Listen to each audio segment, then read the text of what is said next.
5 ऐसी MCQ tips जिसको हर एक टॉपर फॉलो करता है, जिसकी मदद से वो अपने एमसीक्यू एग्जाम्स के अंदर तुक्का लगा के आता है और वो तुक्का एकदम सही भी निकलता है। मेरी जनरल सलाह ये है कि तुक्का जम के लगाइएगा परीक्षा में। क्वेश्चन समझ में नहीं आ रहा है कि कौन सब्जेक्ट का है, उस पे तुक्का नहीं लगाना। यहाँ पर मैं कोई नॉर्मल एमसीक्यू ट्रिक्स की बात नहीं कर रहा हूँ कि आंख बंद करके ABCD में से किसी को भी मार्क कर दो। सर वो तो तुक्का लगा के आ रहा हूँ मैं तो पूरा तो नहीं, ये कुछ ऐसी साइंटिफिक टेक्निक्स हैं जिसकी मदद से आप अपने एग्जाम के हर एक एमसीक्यू को अटेम्प्ट करके आ सकते हो और वो एमसीक्यू का आंसर एकदम सही तरीके से मार्क भी कर सकते हो। हाय एवरीवन, मेरा नाम है Prashant, mentor of thousands of students. देखो, अगर आज आप ये सोच के आए हो कि मैं कुछ आपको जादू मंत्र बता दूंगा, मैं आपको कुछ ऐसी तुक्का स्ट्रैटेजी बता दूंगा जिससे कि आप बिना पढ़े टॉपर बन जाओगे, ऐसा तो पॉसिबल नहीं है। अगर आप ये सोच के आए हो, इस वीडियो को छोड़ सकते हो, क्योंकि आज मैं आपको साइंटिफिक एमसीक्यू ट्रिक्स बताने वाला हूं। ये कुछ ऐसी साइंटिफिक टेक्निक्स है ना जो कि हर एक टॉपर फॉलो करता है। यहां पर मैं आंख बंद करके तुक्का लगाने के लिए नहीं कह रहा हूं कि बी लगाओ, सी लगाओ, डी लगाओ, ये नहीं कह रहा हूं मैं बोल रहा हूं कैसे आप ऑप्शंस को एनालाइज करके अपने दिमाग से इन टेक्निक्स को फॉलो करके किसी भी एग्जाम को बहुत आसानी से क्रैक कर सकते हो। आप किसी भी एग्जाम की बात कर लो, चाहे बोर्ड एग्जाम हो, अब तो बोर्ड एग्जाम के अंदर भी एमसीक्यू आते हैं, स्कूल लेवल एग्जाम के अंदर भी एमसीक्यू आते हैं, जेईई, नीट, यूपीएससी सबके अंदर एमसीक्यू आते हैं और हर एक टॉपर इन टेक्निक्स को फॉलो करता है। तो चलिए स्टार्ट करते हैं। सबसे पहले हम ये देखते हैं कि 3 टाइप के हमारे क्वेश्चंस होते हैं। पहला टाइप क्या है? पहले टाइप के वो क्वेश्चंस होते हैं जो कि हमें बिल्कुल अच्छी तरीके से आते हैं, वो तो आपको पता ही है। कुछ क्वेश्चंस ऐसे होते हैं जो कि आपको आते हैं, कुछ क्वेश्चन ऐसे होते हैं जो कि आपको नहीं आते, और कुछ क्वेश्चन ऐसे होते हैं जो कि आपको कंफ्यूज करते हैं, जिसमें आपको लग रहा है कि आंसर ए भी हो सकता है, यार बी भी हो सकता है, सी भी हो सकता है, बट मैं कंफ्यूज हूं, मुझे याद तो है बट मैं कंफ्यूज हूं, है ना। अब देखो, जो आपको आते हैं वो तो आप आराम से टिक करके आओ, बट ये जो 2 पार्ट है ना, ये जो 2 क्वेश्चंस है ना, इन दोनों के अंदर आप तुक्का स्ट्रैटेजी को यूज करके आओ, आप साइंटिफिक गेस को यूज करके आओ। पता है कैसे? अभी बताते हैं। चलिए स्टार्ट करते हैं। हमारी टिप नंबर 1, पहला है हमारा एलिमिनेशन मेथड। एलिमिनेशन मेथड के 3 पार्ट्स होते हैं, तीनों पार्ट समझाऊंगा। देखो, एलिमिनेशन मेथड जो बेसिक होता है वो आप सबको आता होगा, बट यहां पर मैं बेसिक एलिमिनेशन मेथड की बात नहीं कर रहा हूं, मैं यहां पर बहुत एडवांस्ड एलिमिनेशन मेथड की बात करने वाला हूं। अब ध्यान से सुनो यार, टेक्निक्स में बता दूंगा, बट मुझे पता है केवल 1% लोग फॉलो करते हैं। अगर सिर्फ 1% लोग फॉलो करेंगे कोई फायदा नहीं होगा, इसलिए अभी के अभी वीडियो को पॉज करके कमेंट में अभी लिख दो yes I will follow this. उससे क्या होगा, आपको याद रहेगा कि हाँ यार, हमने प्रशांत भाई की वीडियो में कमेंट करा था, हमें फॉलो करना है और हम सच में इन टेक्निक्स को फॉलो करेंगे और अपने एग्जाम के अंदर अच्छे मार्क्स लेकर आएंगे। अब सुनो मेरी बात, सबसे पहली चीज क्या है, अपनी स्ट्रैटेजी है all of the above and none of the above strategy. ये स्ट्रैटेजी क्या कहती है? देखो, आप किसी भी एग्जाम को उठाओ, किसी भी एग्जाम को उठाओ, अगर उसके ऑप्शन के अंदर ऑल ऑफ द अबव आपको दिख रहा है ना, 95% चांसेस हैं कि वही आपका एकदम करेक्ट आंसर होगा। 95% चांसेस। ये हमें कैसे पता? हमने बहुत सारे सैंपल पेपर को एनालाइज करा है, बोर्ड एग्जाम को एनालाइज करा है, जेईई एग्जाम को एनालाइज करा है, नीट एग्जाम को एनालाइज करा है। ऑल ऑफ द अबव हर बार सही आंसर निकलता है, 95% चांसेस है। और नन ऑफ द अबव अगर आपको कहीं भी दिख जाए तो उसकी सही होने की प्रोबेबिलिटी केवल और केवल 10% है। जब भी आपको नन ऑफ द अबव दिखे तो उससे दूर हट जाना, है ना, क्योंकि बहुत कम चांसेस हैं कि वो आंसर हो पाएगा। चलिए अब बढ़ते हैं। ये तो बहुत ज्यादा बेसिक एलिमिनेशन टेक्निक थी, अब बढ़ रहे हैं थोड़ी एडवांस एलिमिनेशन टेक्निक के अंदर, और ये बहुत ज्यादा इंपॉर्टेंट है। देखो, अपनी एलिमिनेशन टेक्निक के अंदर है रिमूव एक्सट्रीम वैल्यूज। एक एग्जांपल से समझाता हूं, बहुत इंपॉर्टेंट एग्जांपल है, ध्यान से देखना। देखिए, जैसे कि एक सवाल है, आप देख सकते हो ये इसके ऑप्शंस हैं, ये है ऑप्शन ए, ये ऑप्शन बी, ये है सी, ये है डी। ए ऑप्शन है 0, बी है 27, सी है 37, ए है अपना 102। अब आपको क्या करना है, जब भी आप एक क्वेश्चन को पढ़ोगे ना, तो उसकी जो एक्सट्रीम वैल्यूज है ना, उसके ऑप्शन की जो एक्सट्रीम वैल्यूज हैं उनको हटा दो। जैसे कि इसकी एक्सट्रीम वैल्यूज क्या है, एक है 0, एक है 102, इन दोनों को हटा दो। आंसर हमेशा 27 और 37 में से होने वाला है।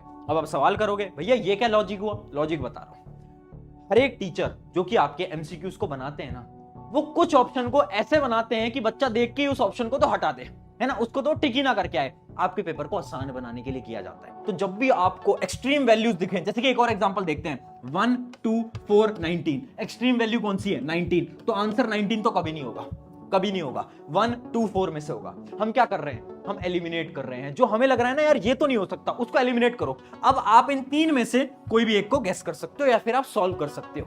इससे क्या हुआ, आंसर सही होने की प्रोबेबिलिटी हमारी सही हो गई। ठीक है, यहां पर मैं कोई तुक्का नहीं बता रहा हूं यार, ये बहुत ज्यादा साइंटिफिक चीज है। एक्सट्रीम वैल्यूज को हमने हटा दिया। अब बढ़ते हैं तीसरी एलिमिनेशन स्ट्रेटेजी, जो कि है सिमिलर आंसर ट्रिक। देखिए, टीचर्स क्या करते हैं, टीचर्स आपको कंफ्यूज करने के लिए ऑप्शंस में सिमिलर ऑप्शंस डालते हैं। और वो जो सिमिलर ऑप्शंस होते हैं ना वही आपके करेक्ट आंसर होते हैं। समझ नहीं आया? चलिए एक एग्जांपल से समझते हैं। देखिए जैसे कि ऑप्शंस हैं 5, 10, -5, 17। आपको 3 ऑप्शन दिख रहे हैं। अब ध्यान से देखना, 90% से ज्यादा चांसेस हैं इसका जो सही आंसर है वो या तो 5 होगा या तो -5 होगा। पता है क्यों? क्योंकि ये दोनों सिमिलर ऑप्शंस हैं। ये दो तो कट कर दो, इन दोनों में से तो आंसर होगा ही नहीं। सारे एग्जाम्स को आप एनालाइज करोगे, आप देखना जितने भी सिमिलर आपके ऑप्शंस होते हैं हमेशा आंसर वही होता है। क्यों किया जाता है? क्योंकि टीचर्स आपको कंफ्यूज करना चाहते हैं। एक और एग्जांपल पे देखते हैं, जैसे एक बायोलॉजी का क्वेश्चन है, उसके अपने जो ऑप्शंस हैं वो क्या क्या है? पहला ऑप्शन है आरएनए, फिर है डीएनए, फिर है गोल्गी बॉडीज और फिर है माइटोकॉन्ड्रिया। अब 90% चांसेस है इसका आंसर आरएनए और डीएनए के अंदर होने वाला है। क्यों? क्योंकि ये दोनों सिमिलर है। एक और एग्जांपल देखते हैं, sine theta, sine square cos square theta, minus cos theta, minus sine theta. इसमें से कौन सी दो वैल्यूज होंगी? साइन थीटा और माइनस साइन थीटा। क्यों? क्यों? क्योंकि दोनों सिमिलर हैं। समझ पा रहे हो? समझ पा रहे हो? हमने क्या करा, जो सिमिलर वाले हैं ना उन्हीं में से ही आपका करेक्ट आंसर आने वाला है। यह है एक टीचर का माइंडसेट। टीचर ऐसे ही पेपर को बनाता है। अब फटाफट से आगे बढ़ते हैं हमारी टिप नंबर 2 की तरफ। बट उससे पहले एक इंपॉर्टेंट चीज, बहुत सारे स्टूडेंट्स ना मुझसे एक सवाल पूछते हैं कि भैया एक बात बताओ, हमें हमारा करियर ना इंजीनियरिंग के अंदर बनाना है, हमें भी एक इंजीनियर बनना है, बट सबसे बड़ी प्रॉब्लम क्या है ना कि इंजीनियर्स ना आजकल अनएम्प्लॉयड हैं। इसका सोल्यूशन मैं आपको आज बता देता हूं, जो कि है स्केलर स्कूल ऑफ टेक्नोलॉजी। ये एक ऐसा कॉलेज है जिसके अंदर आपको लेटेस्ट पैटर्न के अकॉर्डिंग लेटेस्ट स्किल्स को पढ़ाया जाता है और सिखाया जाता है। जैसे कि AI, ML, ये जितने भी लेटेस्ट स्किल है ना जिनसे कि आपकी जॉब लगने वाली है, ये सारे स्किल आपको इस कॉलेज के अंदर सिखाए जाएंगे। सिखाएगा कौन? इनकी फैकल्टीज। कोई नॉर्मल फैकल्टीज नहीं है, ये वो फैकल्टीज हैं जो कि इंडिया के टॉप जो बड़ी बड़ी कंपनीज हैं उनके सॉफ्टवेयर इंजीनियर्स रह चुके हैं। इसके साथ साथ स्केलर के अंदर आपको 1 साल की पेड इंटर्नशिप मिलती है। सिर्फ इतना ही नहीं, सबसे अच्छी चीज क्या है ना कि स्केलर स्कूल ऑफ टेक्नोलॉजी के अंदर बहुत सारे नए नए इनोवेशंस किए जाते हैं। जैसे कि इनका एक बहुत अच्छा पार्ट है जिसको हम बोलते हैं बैच सक्सेस मैनेजर, जो कि हर एक स्टूडेंट के साथ हमेशा रहता है 24/7। और इसी सारी चीजों का नतीजा है कि 1 साल के अंदर जो स्केलर स्कूल ऑफ टेक्नोलॉजी है वो बहुत सारे स्टूडेंट्स को बड़ी बड़ी कंपनीज के अंदर प्लेस करवा चुके हैं। सारी डिटेल आपकी डिस्क्रिप्शन में मिल जाएगी। अगर आपको अपने करियर को बहुत अच्छी तरीके से बनाना है तो ये आपके लिए बहुत शानदार, बहुत बेहतरीन रहने वाला है। अब चलिए आगे बढ़ते हैं हमारे पॉइंट नंबर 2 की तरफ। तो देखिए ये है आपकी टिप नंबर 2। स्क्रीन पे आप देख सकते हो ब्रेन सिग्नल टेक्निक। अब हम बहुत ज्यादा साइंटिफिक अंदर जा रहे हैं, एकदम साइंटिफिकली हम चीजों को समझने वाले हैं। ये जो टेक्निक है ना ये आपके ब्रेन की टेक्निक है और ये आपको पूरे यूट्यूब पे कहीं नहीं मिलने वाली। ध्यान से सुनो, 2 मिनट मेरी तरफ ध्यान से देखना, कंसंट्रेट करके मेरी बात को सुनो। देखो कितनी बार ऐसा हुआ है ना कि आप एग्जाम के अंदर एक एमसीक्यू को देख रहे हो, आपको याद तो आ रहा है यार एमसीक्यू कहीं ना कहीं तो देखा हुआ है, इसका आंसर मुझे आता तो है, बट आप कंफ्यूज हो। आपको लग रहा है यार आंसर ए भी हो सकता है, बी भी हो सकता है, सी भी हो सकता है, डी भी। थोड़ा बहुत कंफ्यूजन हो रही है, होता है ना ऐसा, है ना? उन क्वेश्चंस के लिए क्या करना चाहिए इसको एक एग्जांपल से समझाते हैं। इमेजिन करो आप स्कूटी या बाइक लेकर आए रात को अपने घर पे, आपने घर पे खड़ी कर दी और आपने चाबी कहीं पर रख दी। अब अगले दिन सुबह आप चाबी को ढूंढ रहे हो, पूरे घर में ढूंढ ली, कहीं नहीं मिल पा रही। अब आप क्या करोगे? कैसे याद करोगे? अब आप ये याद करोगे सबसे पहले कि लास्ट टाइम बाइक मैंने कब ली थी। अच्छा मैं रात को बाइक लेकर आया था, रात को बाइक लेकर आई थी। अच्छा ठीक है, उसकी जो की थी, उसकी जो चाबी थी वो मैंने कहाँ रखी थी? अच्छा मैंने बेड पे रखी थी। हाँ यार रात को मैंने बेड पे रख दी थी। ऐसे याद करते हो ना, ऐसी चीजों को याद करते हो ना। सिमिलरली अब हमें हमारी पढ़ाई के अंदर भी ऐसे ही हमारे आंसर्स को याद करना है। देखो एग्जाम के अंदर मानो ABCD 4 ऑप्शन है, अब आपको याद नहीं आ रहा, आपको लग रहा है यार मैंने कहीं तो पढ़ा था, तो पता क्या करो, सबसे पहले आंसर को मत देखो, अब ये सोचो कि ये किस चैप्टर का सवाल है। आपने ढूंढ लिया, अच्छा ये वाले चैप्टर का क्वेश्चन है।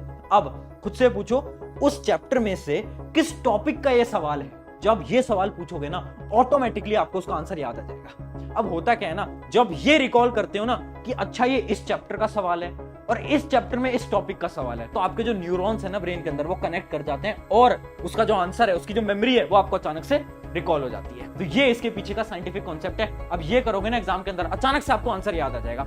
अगर फिर भी आंसर याद नहीं आता, देखो क्या करो, उस क्वेश्चन को छोड़ो, आगे बढ़ जाओ। अब क्या होगा, जब आप आगे बढ़ोगे धीरे धीरे आप और क्वेश्चन को सॉल्व करते रहोगे। अचानक से क्या होगा, आप एक सवाल को सॉल्व कर रहे हो, अचानक से आपके दिमाग के अंदर आया कि यार वो जो पिछला एक सवाल था ना MCQ वाला जो मैंने छोड़ दिया था, उसका आंसर बी होना चाहिए। अचानक से आपको याद आएगा। क्यों? क्योंकि शायद आपके जो न्यूरॉन्स है ब्रेन के वो लेट कनेक्ट करे और आपको मेमोरी के अंदर रिकॉल हुआ कि उसका आंसर बी होता है। ठीक है, आगे बढ़ते हैं। अगली टेक्निक है हमारी B&C ऑप्शन स्ट्रैटेजी। देखो ये साइंटिफिक स्ट्रैटेजी नहीं है, ये रिसर्च बेस्ड स्ट्रैटेजी है। हमने बहुत सारे सैंपल पेपर्स को रिसर्च करा है बोर्ड एग्जाम के, जेई एग्जाम के, नीट एग्जाम के, और हमें ये पता चला है कि 70% जो आंसर्स होते हैं ना वो बी या फिर सी में से होते हैं। या तो बी ऑप्शन होगा या तो सी ऑप्शन होगा। हाँ, तो इसका क्या मतलब है, जब भी आपको कंफ्यूजन हो कि यार मैं ए को लगाऊं या फिर मैं सी को लगाऊं, तो आप सी को पहले प्रेफरेंस देना या फिर बी को पहले प्रेफरेंस देना। आंसर हमेशा बी या सी में से देखने को मिलता है। भैया इसका रीजन क्या है? इसका रीजन ये है, एक टीचर की सोच से सोचो। एक टीचर ये नहीं चाहता कि आपको पहला ही आंसर जो ए ऑप्शन है, ऑप्शन पढ़ती है आपको पता चल जाए अच्छा ये तो करेक्ट है।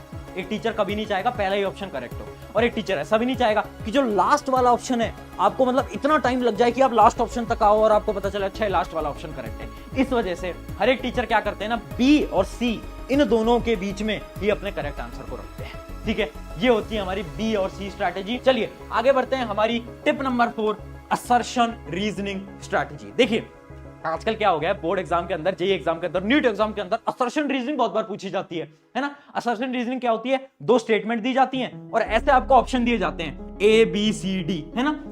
जिसमें ए ऑप्शन तो ये होता है कि दोनों स्टेटमेंट सही हैं और जो असर्शन है और रीजन वो दोनों एक दूसरे से इंटर रिलेटेड हैं। दूसरा ऑप्शन ये होता है कि असर्शन रीजन दोनों सही हैं बट दोनों का आपसी में रिश्ता नहीं है, जो रीजन है वो उसका नहीं है। और सी और डी क्या होते हैं, असर्शन इज ट्रू और डी क्या होता है, असर्शन इज फॉल्स, है ना। आपने इन क्वेश्चन को सॉल्व करा होगा तो आपको पता होगा एबीसीडी ऑप्शन होता है। अब इसकी ट्रिक क्या है, इसकी ट्रिक ये है 80% क्वेश्चंस के अंदर आंसर हमेशा ए या बी में से होगा। भैया ये क्या बात हुई, चलिए एक एग्जांपल से समझते हैं। जैसे कि इमेजिन करो ये दो स्टेटमेंट है। स्टेटमेंट 1 है 2 + 2 = 4 और स्टेटमेंट 2 है in addition we add 2 values, है ना। अब आपको पता है कि स्टेटमेंट 1 भी करेक्ट है, आपको पता है स्टेटमेंट 2 भी करेक्ट है ना। तो ऑब्वियसली बात है सी या डी में से तो कोई हो ही नहीं सकता, क्योंकि सी ऑप्शन क्या होता है, असर्शन गलत, और अपना डी ऑप्शन क्या होता है, रीजन गलत। तो भाई स्टेटमेंट तो दोनों सही है ना। अगर एग्जाम के अंदर कोई भी स्टेटमेंट गलत लिखी जाएगी तो बच्चे ना उसको बहुत आसानी से पकड़ लेते हैं। इस वजह से एग्जामिनर्स क्या करते हैं, हमेशा जो दोनों स्टेटमेंट होते हैं ना वो दोनों स्टेटमेंट करेक्ट ही देते हैं। 80% चांसेस है, 20% हो सकता है बट 80% चांसेस है। क्यों? अगर मैं यहां पर ये लिख देता 2 + 2 = 5, हर कोई पकड़ लेता, हर एक बच्चा पकड़ लेता कि भैया स्टेटमेंट 1 करेक्ट गलत है ना, स्टेटमेंट 2 तो सही है बट स्टेटमेंट 1 गलत है, हर कोई बच्चा पकड़ लेता ना। इस वजह से स्टेटमेंट्स को करेक्ट बनाया जाता है। बस दिक्कत यहां आती है कि क्या वो उसका रीजन है या नहीं। जैसे कि एक एग्जांपल दिखाता हूं, 2 + 2 = 4 और स्टेटमेंट 2 क्या है, इन सब्सट्रैक्शन वी सब्ट्रैक्ट 2 वैल्यूज। अब देखो स्टेटमेंट तो दोनों सही है बट क्या स्टेटमेंट 2 स्टेटमेंट 1 का रीजन है? क्या इसका रीजन है? नहीं है, क्योंकि यहां पर तो एडिशन हो रहा है, यहां सब्ट्रैक्शन हो रहा है, दोनों के बीच में कोई रिश्ता है, दोनों के बीच में कोई रिलेशन है? नहीं है। तो इसका क्या मतलब है, इसका आंसर क्या आएगा, ए आएगा या बी आएगा? बी आएगा। याद रखना असर्शन रीजन की शानदार टेक्निक, 80% आंसर ए या बी में से आने वाला है। सी या डी को कभी भी टिक मत करना। अगर आपको स्टेटमेंट दिख जाए कि ये स्टेटमेंट तो गलत है तो ही फिर सी या डी में से करना। चलिए ये है हमारी 5th नंबर टिप, जो कि है प्रैक्टिस। क्यों बोल रहा हूं मैं, देखो सिंपल सी बात है यार, आप जितने ज्यादा सवालों को लगाओगे उतनी ज्यादा मेमोरी आपके दिमाग के अंदर स्टोर होती जाएगी। और जब एग्जाम के अंदर बैठोगे तो एमसीक्यूज क्या होते हैं ना, लिमिटेड ही बनाए जा सकते हैं। मान लो एक चैप्टर है या फिर मान लो एक सब्जेक्ट है साइंस, अब उस साइंस में से ना लिमिटेड ही एमसीक्यूज को बनाया जा सकता है। ऐसा तो नहीं है कि सिलेबस बढ़ जाएगा, नहीं, सिलेबस तो उतना ही रहेगा। तो आप जितने ज्यादा एमसीक्यूज को प्रैक्टिस करके जाओगे मेमोरी के अंदर उतना ही डाटा स्टोर होगा, और जब आप एग्जाम के अंदर बैठोगे तो बहुत ज्यादा हाई चांसेस हैं कि आप उस एमसीक्यू को देखोगे और आप बोलोगे यार ये तो कहीं पढ़ा हुआ है, ये तो कहीं याद आ रहा है, ये तो कहीं देखा हुआ है ना। क्यों हो पाया? क्योंकि आपने ज्यादा से ज्यादा एमसीक्यूज की प्रैक्टिस करी थी। और यही है हमारी tip number 5, practice as many MCQs as possible. I hope इससे मदद मिलेगी, और कमेंट कर दो yes I will follow this, और अपने एक दोस्त के साथ शेयर कर दो और उसको बता दो कि भाई एग्जाम पास है बट डरने की बात नहीं है। एमसीक्यू की एक बड़ी ही शानदार टेक्निक और टिप वाली वीडियो प्रशांत भैया लेकर आ गए हैं। शुक्रिया एवरीवन, मेरा नाम है प्रशांत, मिलते हैं नेक्स्ट वीडियो के अंदर, टेक केयर।